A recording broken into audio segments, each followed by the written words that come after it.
We live in a world that measures everything, your worth, your progress, your identity, through numbers. Followers, income, titles, visibility. You're told that if the metrics are rising, your life must be working. But no one warns you about the moment when everything looks successful and still feels hollow. Because performance can earn applause, but it can't create meaning. This chapter is an invitation to step out of that illusion. To stop living like a product being evaluated and start living like a soul being expressed. From proving your value to embodying it. Because real success doesn't come from being seen by everyone. It comes from being felt, first by yourself, and then by the world. The soul economy, trading performance for resonance. We've been taught to treat life like a scoreboard, trackable, measurable, optimized. Followers, income, titles, engagement, exposure, everything is quantified. You can measure your entire worth by data points if you're not careful. But what those metrics rarely show is meaning. The world rewards performance, not presence. It celebrates noise, not depth. It trains us to chase applause rather than alignment. The soul economy is the opposite of that. It's not about how visible you are, but how real you are. It's not about speed or scale, it's about resonance. It's not about how much you achieve, it's about how deeply what you do connects with your truth. Resonance doesn't demand attention, it earns trust. It's the quiet power of alignment, the kind that doesn't need to shout to be felt. The performance trap. Somewhere along the line, success stopped being about contribution and became about competition. You weren't taught to be, you were taught to prove. Prove your intelligence, your worth, your talent, your belonging. You start performing not because you want to, but because you believe you have to. You post to be seen, not to express. You network to be remembered, not to connect. You work yourself into exhaustion because slowing down feels like failure. The performance trap is subtle because it's celebrated. You get rewarded for the burnout. You get applauded for overachieving. You get validated for being busy. But underneath, the applause is emptiness, a quiet sense that you're living someone else's definition of success. Daily struggles. Leaving the performance economy isn't easy. The world around you is built to keep you hustling. You'll face resistance from society, from others, even from yourself. You'll feel the pull to prove again, the itch to check how your decisions look from the outside. You'll worry that slowing down will make you irrelevant. You'll struggle to separate self-worth from productivity. Your nervous system will rebel against stillness because it's been conditioned to equate rest with guilt. You'll doubt your intuition because you've been trained to trust results over resonance.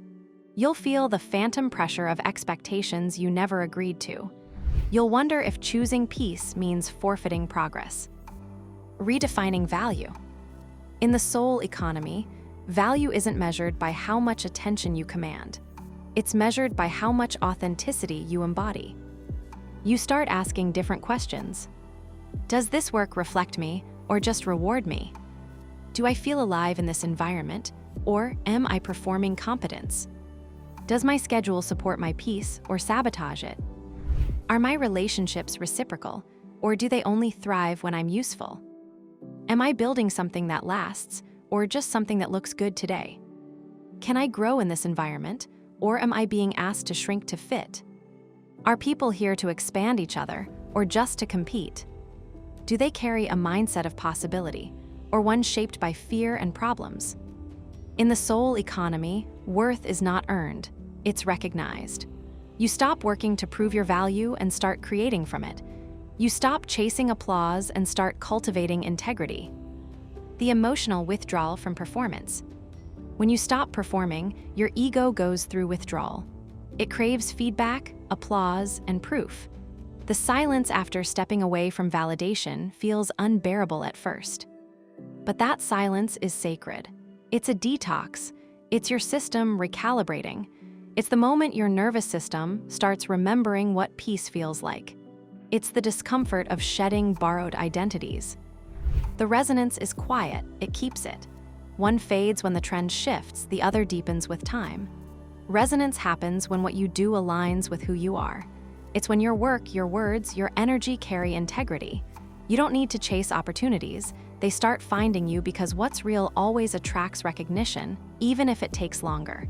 You stop performing to be seen. You start showing up to be felt. This is where you begin trading performance for presence.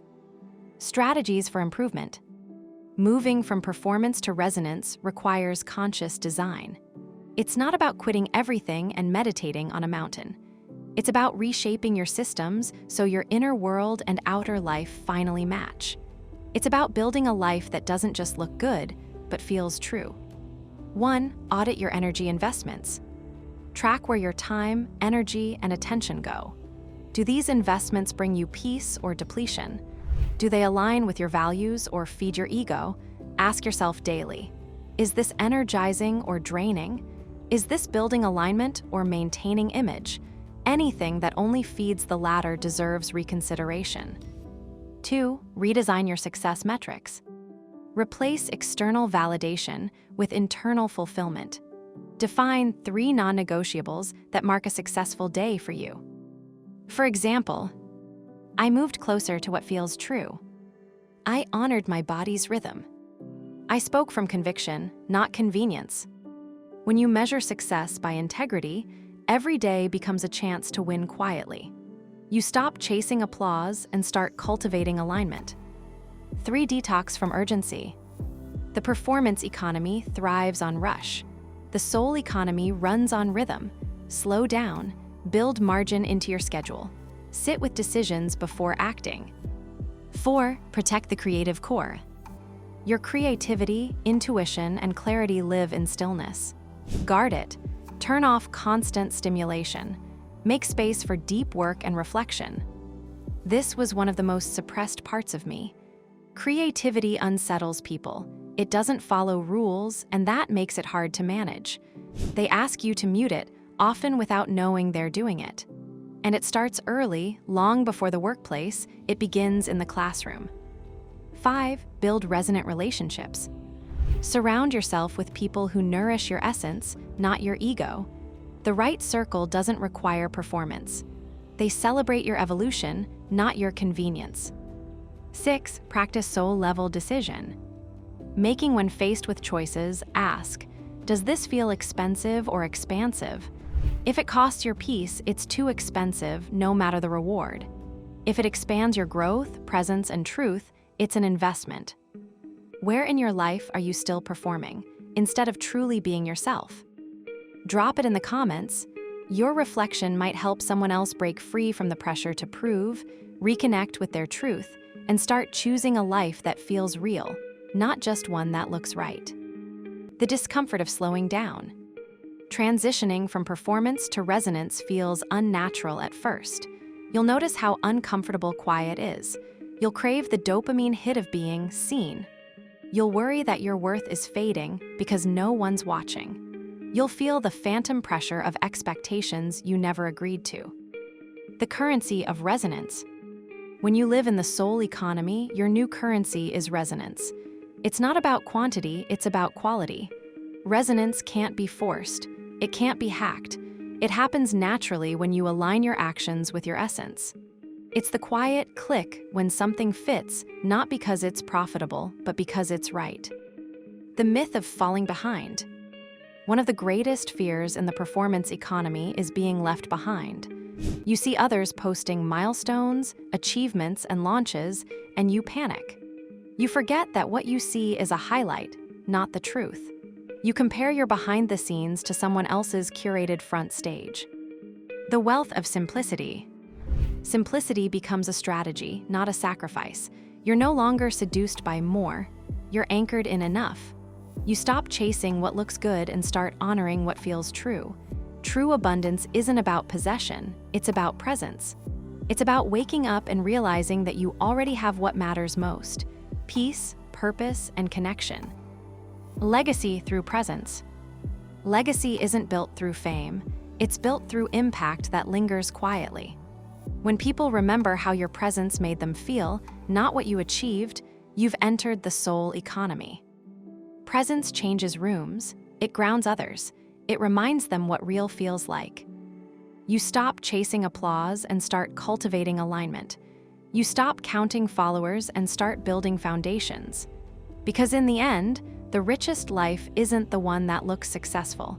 It's the one that feels like the truth. And the deepest legacy isn't what you leave behind, it's what you awaken while you're here. Remember this, you don't feel empty because you're not doing enough. You feel empty when you're living out of alignment with who you really are.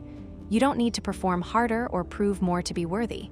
You need to return to what's true, even if it's quieter, slower, and less visible. Because when your life reflects your soul, not the scoreboard, everything changes. Your peace comes back, your clarity returns, and your presence starts to mean something again. If you've spent years adjusting yourself to fit expectations, performing instead of fully being, and you're ready to live as your real self, not the edited version. This is about moving from performance to authenticity. Don't just think about this, work through it. This video draws directly from the core teachings in the Unfollowed Path. Escape the trap of cultural expectations, inherited scripts, and performative success. You'll get 30% of the entire book series for free in one PDF download. Thanks for watching. I'll see you in the next one, and don't forget to subscribe.